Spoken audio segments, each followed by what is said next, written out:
चलिए बच्चों स्टार्ट करते हैं। AS7 construction contracts. आप कॉन्ट्रैक्ट कॉस्टिंग भी पढ़ के आ चुके हैं। कॉस्टिंग के अंदर काफ़ी सारी चीज़ें आपको उससे सिमिलर मिलेंगी, बड़े ध्यान से देखिएगा एक एक चीज़। सबसे पहले applicability. Applicable in accounting for construction contract in contractors financial statement. देखिए, जो कॉन्ट्रैक्टर की फाइनेंशियल स्टेटमेंट है उसके लिए AS7 है। कस्टमर जो है, कॉन्ट्रैक्टी है, उस पे AS7 अप्लाई नहीं होता। Does not apply to customer या कॉन्ट्रैक्टी।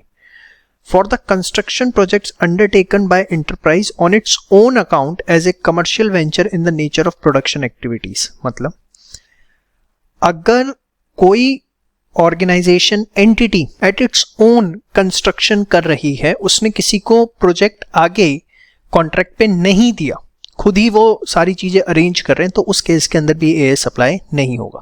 ये AS तभी अप्लाई होगा जब कंस्ट्रक्शन कॉन्ट्रैक्ट हम किसी कॉन्ट्रैक्टर को देते हैं और वो भी कॉन्ट्रैक्टर की बुक्स में। ठीक है, इसके बाद डेफिनेशन की बात करते हैं। AS7 के हिसाब से कंस्ट्रक्शन कॉन्ट्रैक्ट का मतलब क्या है? Is a contract specifically negotiated for the construction of an asset. कोई भी ऐसा कॉन्ट्रैक्ट जो नेगोशिएट किया गया है, एंटर किया गया है for the construction of an asset. Construction of an asset can be building, bridge etcetera, और combination of assets like refineries. जैसे अब रिफाइनरी बनती है इस तरीके से, तो उसमें कोई एक असेट नहीं होता, देयर आर मल्टीपल असेट्स, आप देख सकते हैं यहाँ पर। ठीक है, तो अगर रिफाइनरी है तो there is a combination of assets, yes और नो। तो कंस्ट्रक्शन कॉन्ट्रैक्ट जो है वो एक असेट के लिए भी हो सकता है, कॉम्बिनेशन ऑफ असेट्स के लिए भी हो सकता है, क्लोजली इंटररिलेटेड एंड इंटरडिपेंडेंट। किस टर्म्स में? In terms of design, technology and function. अगर आप देखें, जैसे रिफाइनरी होती है तो हर चीज आपस में कनेक्टेड है। डिजाइन के टर्म्स में भी ये नहीं है कि आपने टैंकर्स बना दिए, रिफाइनमेंट का जो मशीन है उसे इग्नोर कर दिया, तो they are completely basically interrelated as well as interdependent in terms of design, technology and function। तो आपको सर इसमें याद क्या करना है? तो देखिए, जो ब्रैकेट में है वो सिर्फ आपकी अंडरस्टैंडिंग के लिए लिखा है मैंने, ये वाला पार्ट, ताकि आपको समझ में आ जाए। इसको आपको याद नहीं करना, लेकिन बाकी डेफिनेशन जो है कि कंस्ट्रक्शन कॉन्ट्रैक्ट क्या है वो आपको याद करना है। ठीक है, the following are also included in construction contract. Contract for rendering of services which are directly related to the construction of asset। For example, कोई भी ब्रिज बिल्डिंग बन रहा है तो आर्किटेक्ट की सर्विसेज चाहिए, तो आर्किटेक्ट की जो सर्विसेज ली जा रही हैं वो भी कंस्ट्रक्शन कॉन्ट्रैक्ट का पार्ट है।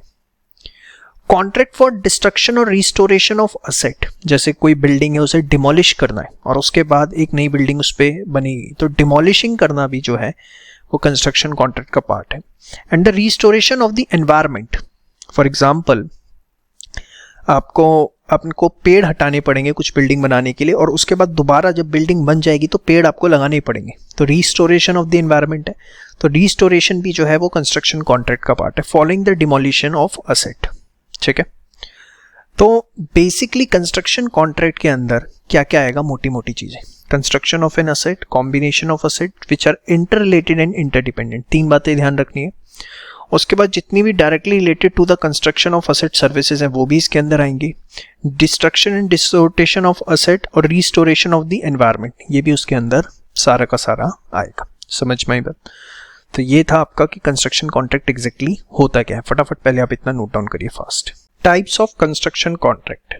देखिए, कंस्ट्रक्शन कॉन्ट्रैक्ट जो है बेसिकली 2 तरह के होते हैं। फिक्स प्राइस कॉन्ट्रैक्ट, जहां आपने कॉन्ट्रैक्टर को बोला कि भैया 20 लाख रुपए ले लेना, अपनी स्पेसिफिकेशन बता दी कि इस तरह की चीज बना के देनी है, चाहे वो ब्रिज है चाहे बिल्डिंग है। कॉस्ट प्लस कॉन्ट्रैक्ट में क्या होता है? कॉन्ट्रैक्टी और कॉन्ट्रैक्टर के बीच में एग्रीमेंट होता है कि जो भी कॉस्ट आएगी उसकी एक certain percentage as a commission, as a profit contractor लेगा। सपोज कॉस्ट प्लस 10% है, तो अगर बनाने में 1 करोड़ रुपए का खर्चा आया तो उस केस के अंदर जो कॉन्ट्रैक्टर है उसका प्रॉफिट कितना होगा? 10%, दैट इज 1 करोड़ का 10% कितना हो गया? 10 लाख रुपए। This is cost plus contract. उसके अंदर क्या होता है? सबसे अच्छी चीज कि कॉन्ट्रैक्टरी को बड़ा क्लियर पता होता है कि वहां कहां पर कौन सा सामान किसने का लग रहा है, सब कुछ क्लियर है, और कॉन्ट्रैक्टर को पता है इतनी कॉस्ट आ रही है, इतना इसका इतना परसेंटेज मुझे रेवेन्यू मिलेगा। और कुछ हो सकता है कि दोनों का मिक्स हो रहा हो। तो this is type of construction contract.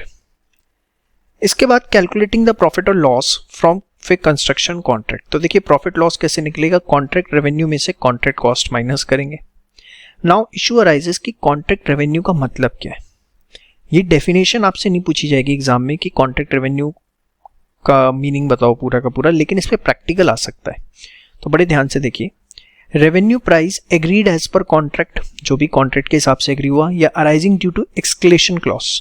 Escalation clause हमने पढ़ा हुआ है कि बेसिकली कॉन्ट्रैक्टर जो है एक एक्सक्लेशन क्लॉज डलवाता है कॉन्ट्रैक्ट में कि इनकेस इनपुट्स के प्राइसेस एक लिमिट से बाहर बढ़ते हैं तो उस केस में contractee will bear the certain percentage. तो वो भी कॉन्ट्रैक्ट रेवेन्यू का पार्ट है। सिंपल वर्ड्स में अगर हम बात करें तो क्लेम्स क्या होता है, it is the amount that contractee seeks to collect from the customer as the reimbursement of cost. Reimbursement of cost it can be due to delay, कि कॉन्ट्रैक्टी की वजह से कुछ डिले हुए, या कॉन्ट्रैक्टी की कुछ गलतियों की वजह से कॉन्ट्रैक्टर को कोई कॉस्ट बियर करनी पड़ी, तो उसकी वजह से कॉन्ट्रैक्टर को जो नुकसान होता है वो कॉन्ट्रैक्टी से वो रिकवर करता है, and not included in the contract price, it increases the total revenue of the contract. अब ये बातें लिखी तो नहीं होती कॉन्ट्रैक्ट में, लेकिन अगर डिले हुआ कॉन्ट्रैक्टर की वजह से या कोई उसकी गलती की वजह से काम रुका या स्पेसिफिकेशन ऑफ डिजाइन की वजह से कुछ रखा, तो उसके लिए वो जो क्लेम लेगा कॉन्ट्रैक्टर वो भी रेवेन्यू का पार्ट है। इंक्रीज और decrease in revenue due to change और variation in scope of work. Suppose contractor ने कहा कि भैया 3 फ्लोर बना रहे हो, उसके ऊपर एक छत भी अच्छी सी बना देना, वाटरफॉल लगा देना, उसमें एक रूफ गार्डन बना देना। तो अगर कुछ एडिशन या डिलीशन हुआ कुछ, तो उसकी वजह से जो भी चेंज इन रेवेन्यू होगा वो कॉन्ट्रैक्ट रेवेन्यू में से एडजस्ट होगा। इंसेंटिव पेमेंट्स बेसिकली तब दी जाती हैं, सपोज कॉन्ट्रैक्टर ने वक्त से पहले काम पूरा कर दिया, तो कॉन्ट्रैक्टी ने अगर उसके लिए कोई इंसेंटिव पेमेंट रखी हुई थी कॉन्ट्रैक्ट में या अपनी खुशी से दे दी, तो that will also be a part of revenue. Decrease in contract revenue arises due to penalties. Yes, it's very important. Penalty की वजह से अगर कुछ होता है, लाइक कॉन्ट्रैक्टी ने बोला था कि भैया 1 साल में काम पूरा हो जाना चाहिए, अगर उसके ऊपर काम होता है तो हर महीने के लिए 2% पेनल्टी लगेगी जितना डिले आप करोगे, और 2 महीने काम लेट खत्म हो तो 4% की पेनल्टी लग गई। तो पेनल्टी जो है वो कॉस्ट नहीं माना जाएगा, वो कॉन्ट्रैक्ट रेवेन्यू में से कम होगा, ये बात आपको ध्यान रखनी है। तो सिंपल सी चीज, जो भी कॉन्ट्रैक्ट के हिसाब से एक्सक्लेशन क्लॉज, ये तो पता है। उसके बाद ये मैंने चारों आप देखिए स्पेसिफिकली पहले ही रेड में लिखे। एक तो क्लेम्स, इसकी वजह से बढ़ेगा, इंक्रीज और डिक्रीज इन रेवेन्यू की वजह से बढ़ेगा, इंसेंटिव पेमेंट से प्लस होगा, और पेनल्टीज की वजह से क्या होगा, माइनस होगा। तो this is what we called as contract revenue. ठीक है, चलिए एक न्यूमेरिकल करते हैं कि कॉन्ट्रैक्ट रेवेन्यू कैसे निकालना है। देखिए जनरली कंस्ट्रक्शन कॉन्ट्रैक्ट जो होते हैं वो मल्टीपल ईयर्स में पूरे होते हैं, 1 साल में जनरली कंप्लीट नहीं होते। क्वेश्चन की इंफॉर्मेशन आपको कुछ इस तरीके से गिवन है, इनिशियल कॉन्ट्रैक्ट रेवेन्यू। देखिए वो 3 साल उसने लिखा है, इसमें जनरली बच्चे कंफ्यूज हो जाते हैं, वो सोचते हैं कि 3 साल 1000 करोड़ रुपए मिलेंगे, ऐसा कुछ नहीं है। ये क्या है, बेसिकली उसने कहा जो इनिशियल कॉन्ट्रैक्ट रेवेन्यू 1000, मतलब कि वो कॉन्ट्रैक्ट जो एंटर किया गया है उसके लिए 1000 करोड़ रुपीस का रेवेन्यू एज पर एग्रीमेंट मिलेगा। ये नहीं कि सेकेंड ईयर में अलग मिलेगा और थर्ड ईयर में मिलेगा, वही चीज सेकेंड ईयर और वही चीज थर्ड ईयर। इट्स लाइक आप ये समझो कि सपोज आपको एक बिल्डिंग बनाने का कॉन्ट्रैक्ट मिला, कोई आपके पास चल के आया ईयर 1 में, मिस्टर ए चल गया, वो कॉन्ट्रैक्ट है 20 लाख का। उन्होंने पूछा भाई कितने में ठेका उठाया है, हमारी हिंदुस्तानी भाषा में ठेका ही वर्ड बोलते हैं, तो उन्होंने कहा भैया 20 लाख में, मैं 20 लाख में बिल्डिंग बना के दे रहा हूँ। फिर वही मिस्टर ए, आपको पता ही है हिंदुस्तानी आदत, दोबारा आ गए पूछने के लिए, कंफर्म करने के लिए सेकेंड ईयर में, भाई कितने का ठेका उठाया है, 20 लाख का उठाया। फिर दोबारा आ गए तीसरे साल में पूछने के लिए, भाई कितने का ठेका उठाया है, और 20 लाख का उठाया है। बिल्डिंग अभी वो 3 साल में बन के तैयार हो रही है, उन्होंने ईयर 1 में भी 20 लाख बताई, ईयर 2 में भी 20 लाख बताई, ईयर 3 में भी 20 लाख बताए, तो क्या इसका मतलब 60 लाख हो गए? अरे भैया उसने जितनी बार पूछा उतनी बार हमने बता दिया, है ना। सेम वे यहाँ पर है, जो ईयर 1 में है वही ईयर 2 में, वही ईयर 3 में, कोई अलग अलग चीजें ये नहीं है। क्वेश्चन इन्फॉर्मेशन ऐसे देता है कि बच्चों को लगता है अच्छा 1000 करोड़ फर्स्ट ईयर में, 1000 करोड़ सेकेंड ईयर में, 1000 करोड़ थर्ड ईयर में, ऐसा नहीं है, समझ में आया। उसके बाद फर्स्ट ईयर में revenue increase due to escalation in second year, कुछ भी नहीं है। अच्छा ये सेकेंड ईयर का है, फर्स्ट ईयर का तो कुछ नहीं है, क्लेम्स भी नहीं है, इंसेंटिव भी नहीं है, पेनल्टी भी नहीं है। तो फर्स्ट ईयर में आप देखिए सब कुछ एज इट इज है, कॉन्ट्रैक्ट वैल्यू 1000 करोड़, ठीक है। अब सपोज बिल्डिंग कॉन्ट्रैक्ट था 20 लाख का, ईयर 1 में मिस्टर आए उनको बोला जी 20 लाख का, ईयर 2 में क्या हुआ, 2 लाख रुपए और कॉन्ट्रैक्टर को मिलेंगे ड्यू टू एस्केलेशन क्लॉज, तो कितना हो गया 22 लाख।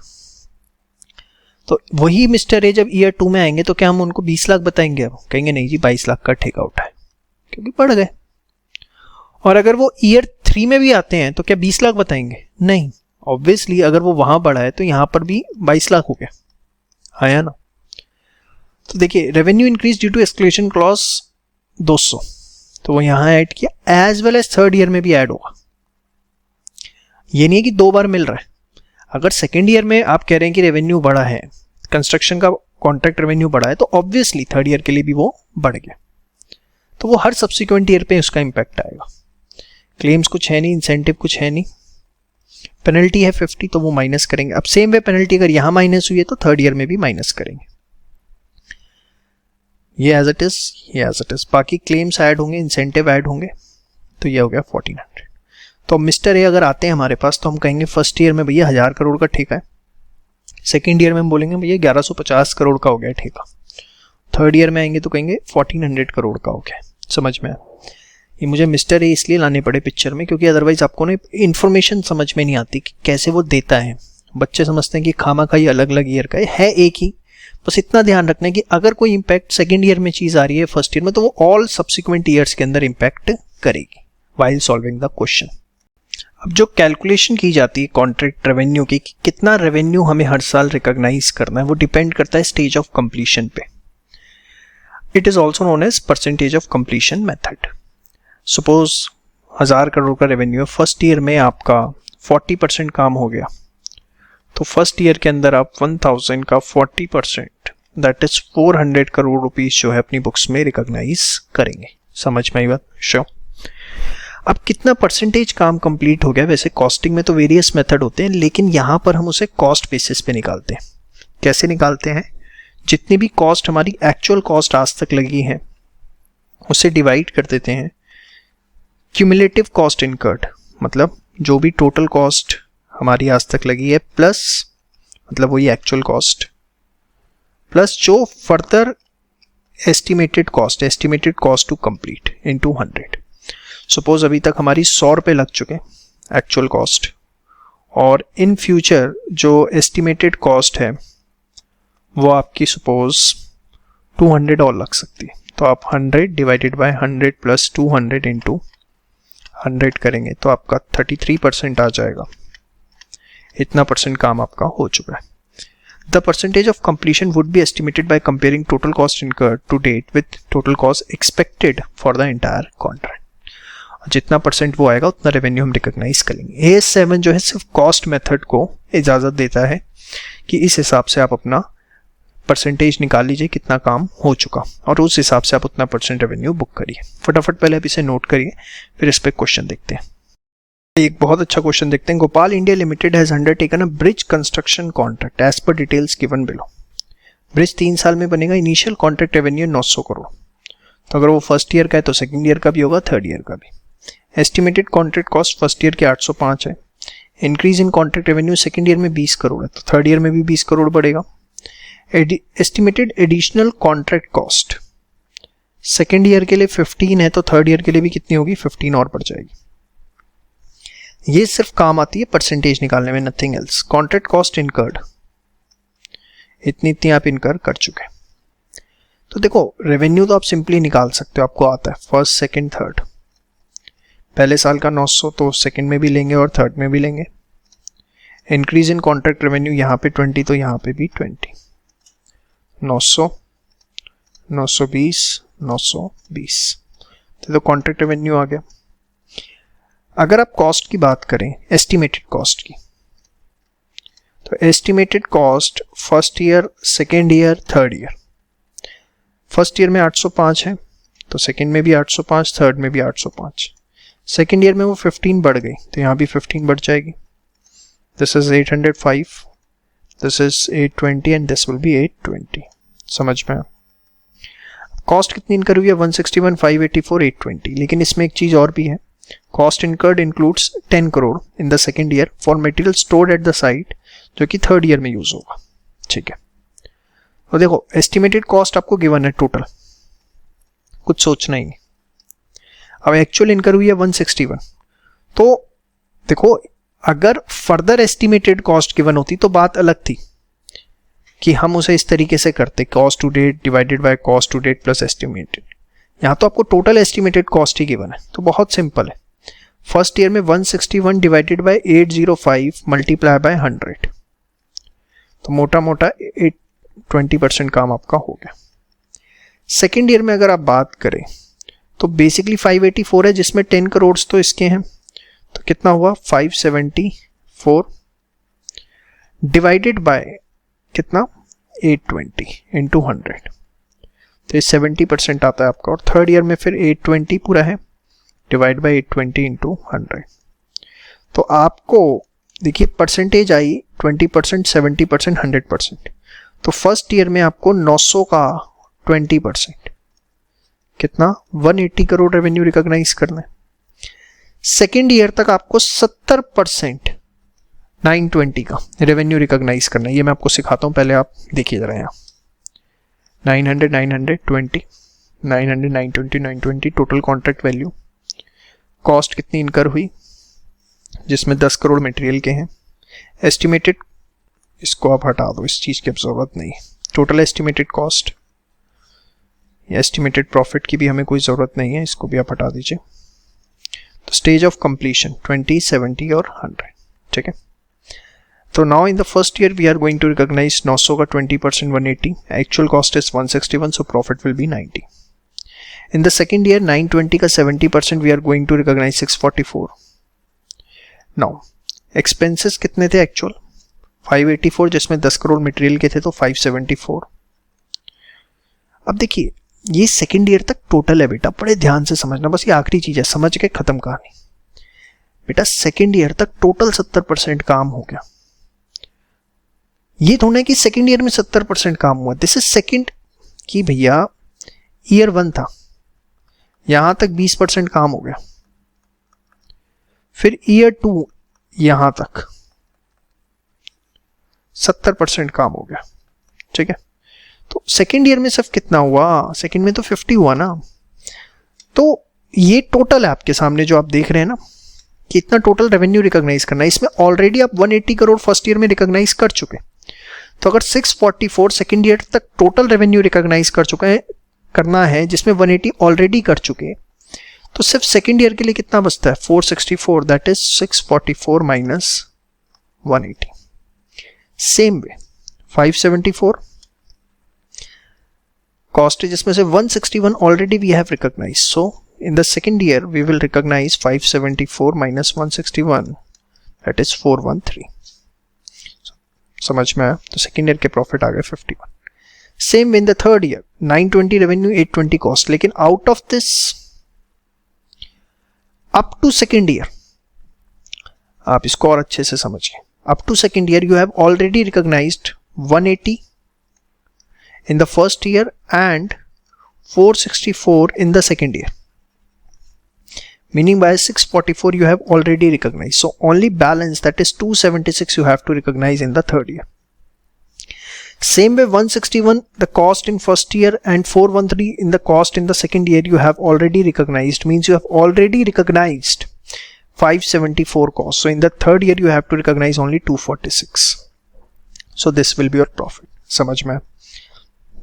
पूरा क्वेश्चन अच्छे से करिए, और ये क्वेश्चन एग्जाम टाइम पे आपको अच्छे से रिवाइज करके जाना है। 5 मार्क्स का ये क्वेश्चन आ जाता है, बहुत बार एग्जाम में ये क्वेश्चन आया, और सेम प्रैक्टिकली स्पीकिंग 90% एएस यही कंप्लीट होता है इस क्वेश्चन के साथ। रेस्ट ऑफ द चीज जो है इंपॉर्टेंट है, लेकिन सबसे ज्यादा इंपॉर्टेंट जो है वो ये क्वेश्चन है।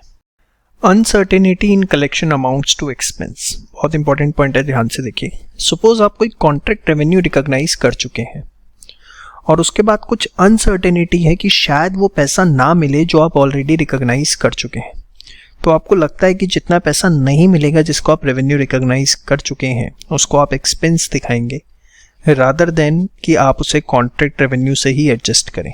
नहीं, when an uncertainty arises about the collectibility of an amount already included in contract revenue and already recognized in P&L, it amounts to expense। उसको आपने एक्सपेंस दिखाना है, रेवेन्यू से ही एडजस्ट नहीं करना। This is very important, question कई बार 1 या 2 mark में आ जाता है। When outcome of contract cannot be estimated reliably, कि कितना उससे रेवेन्यू मिलेगा एग्जैक्टली हम एस्टिमेट नहीं कर पा रहे थे, इन दो circumstances revenue should be recognised only to the extent of contract cost incurred of which recovery is probable. सिर्फ जितना आपने कॉन्ट्रैक्ट कॉस्ट इनकर किया है अगर उसकी रिकवरी प्रोबेबल है तो आप उतना रेवेन्यू रिकॉग्नाइज कर लें। अगर आप रेवेन्यू को रिलायबली एस्टिमेट नहीं कर सकते, no profit is recognised. Very important slide, बड़े अच्छे से इस पॉइंट को नोट डाउन करिए। कई बार क्या होता है एएस में 4 मार्क का क्वेश्चन है, इंटरनली 1-1 नंबर के 4 क्वेश्चन पूछ लिए जाते हैं, या 4 नंबर का क्वेश्चन है 2-2 नंबर के 2 पूछ लिए इंटरनली, तो उस पॉइंट ऑफ व्यू से बहुत इंपॉर्टेंट है। चलिए कुछ स्पेशल पॉइंट की बात करते हैं। Following cost are excluded from the contract cost, इन्हें कॉन्ट्रैक्ट कॉस्ट में नहीं लिया जाएगा अनलेस स्पेसिफिकली चार्जेबल। अगर क्वेश्चन में स्पेसिफिक लिखा है बात अलग है, अदरवाइज ये कॉन्ट्रैक्ट कॉस्ट का पार्ट नहीं है। कौन कौन सी? General administration cost, selling cost, research cost, depreciation cost of idle plant and machinery. Very important, suppose contractor ने कोई प्लांट लाके साइट पे खड़ा कर दिया जो कि कोई यूज का नहीं है, साइट पे उसका कोई यूज नहीं हो रहा है, तो ये नहीं कि उसकी डेप्रिसिएशन ली जाएगी, उसे इग्नोर किया जाएगा। Cost incurred in securing the contract, tender लेने के लिए आपने कुछ खर्चा किया, लीगल चार्जेस वगैरह या कुछ भी, तो वो जो है कॉन्ट्रैक्ट कॉस्टिंग का पार्ट नहीं बनेगा। तो ये 5 चीजें जो हैं कॉन्ट्रैक्ट कॉस्ट का पार्ट नहीं होंगी। वेरी इंपॉर्टेंट, 5 मार्क्स में एक बार क्वेश्चन आ गया था, कौन सी 5 कॉस्ट नहीं ली जाती। Provision for expected loss, basically ये क्या है? अगर लगता है कि total contract cost total revenue से ज्यादा होगा, इट इज प्रोबेबल कि कॉस्ट ज्यादा आएगी रेवेन्यू से, then expected loss should be recognised as an expense. जितना भी फ्यूचर एक्सपेक्टेड लॉस है, सपोज ये 1000 है और ये 800 होगा, 200 का जो डिफरेंस है उसे इमीडिएटली आप एज एन एक्सपेंस दिखाएंगे, इर्रेस्पेक्टिव ऑफ वेदर और नॉट वर्क हैज कमेंस, चाहे काम शुरू हुआ नहीं हुआ, क्या स्टेज ऑफ कंप्लीशन है, क्या अमाउंट ऑफ प्रॉफिट है, कुछ हमें इससे मतलब नहीं है। समझ में आई बात? आप किसी भी चीज से मतलब नहीं, अगर total contract cost total contract revenue से ज्यादा है तो जितना भी कॉस्ट ज्यादा है रेवेन्यू से उसे आप immediately as an expense show करेंगे।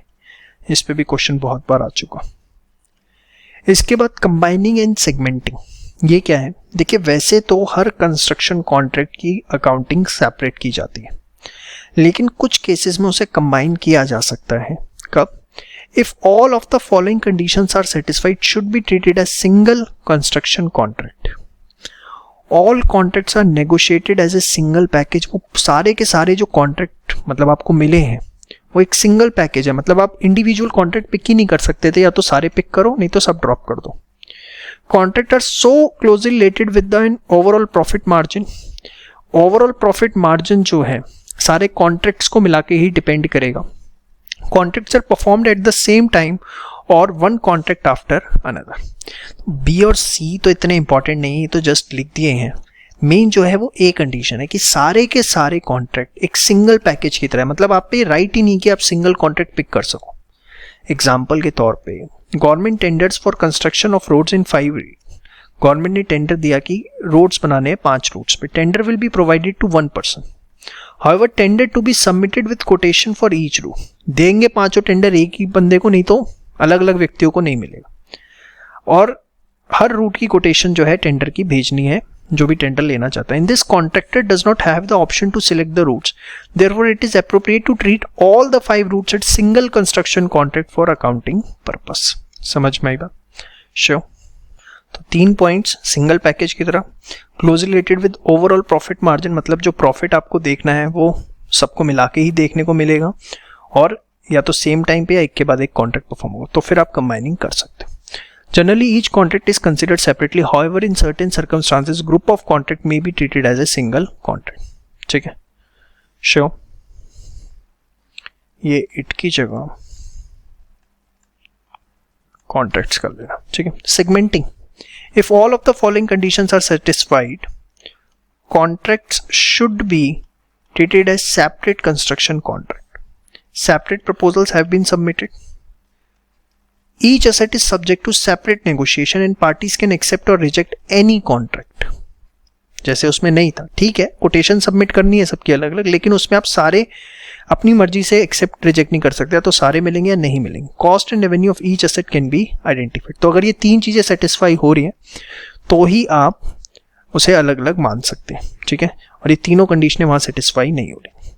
तो वैसे एज ए जनरल रूल, ये थ्योरी बेस्ड कोई क्वेश्चन आ गया तो आ गया इस तरीके का केस स्टडी, इसलिए आपको बता दिया। एज ए जनरल रूल हमें हर कॉन्ट्रैक्ट को सेपरेट मानना है, लेकिन अगर कुछ ऐसी रिस्ट्रिक्शन है कि सिंगल पैकेज में ही लेना पड़ेगा, ओवरऑल प्रॉफिट मार्जिन है, चाहे आप सेम टाइम परफॉर्म करें एक के बाद एक, तो फिर आप कंबाइनिंग कर सकते हैं। वेरी इंपॉर्टेंट वीडियो, एक केस स्टडी बेस्ड क्वेश्चन आने के पूरे चांसेस हैं इसमें से। देखिए, इसके बाद कुछ ऐसे पॉइंट्स हैं जो बेसिकली आपको इन जनरल पता है, तो स्पेसिफिकली कुछ याद करने की इसमें जरूरत नहीं कि कॉन्ट्रैक्ट कॉस्ट में क्या आएगा। कॉन्ट्रैक्ट कॉस्टिंग आप पढ़ के आ रहे हैं तो सब कुछ आपको पता है। आप देखिए, जैसे specific cost, labour cost, material, depreciation of plant and equipment used, idle का नहीं लेना, cost of hiring, moving plant, designing, technical, तो इसमें कुछ अलग से करने की जरूरत नहीं है इसको याद। इसको आप हेडिंग देंगे और उसके बाद लिख देंगे not NR for exam point of view.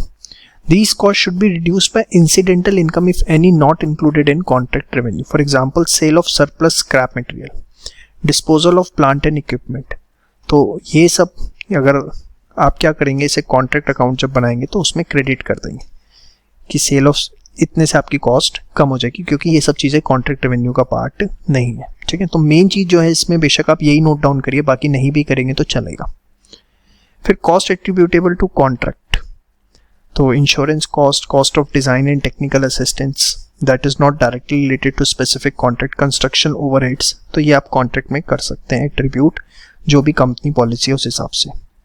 Specifically chargeable from customer under the terms of contract, कुछ कॉस्ट है, इसको आप बेशक इग्नोर कर सकते हैं। ये मैं सिर्फ आपको इसलिए बता रहा हूँ क्योंकि जब आप बुक खोलेंगे उसमें दिखेगा और आपको लेक्चर में नहीं दिखेगा तो आप कहेंगे कि सर आपने कराया नहीं।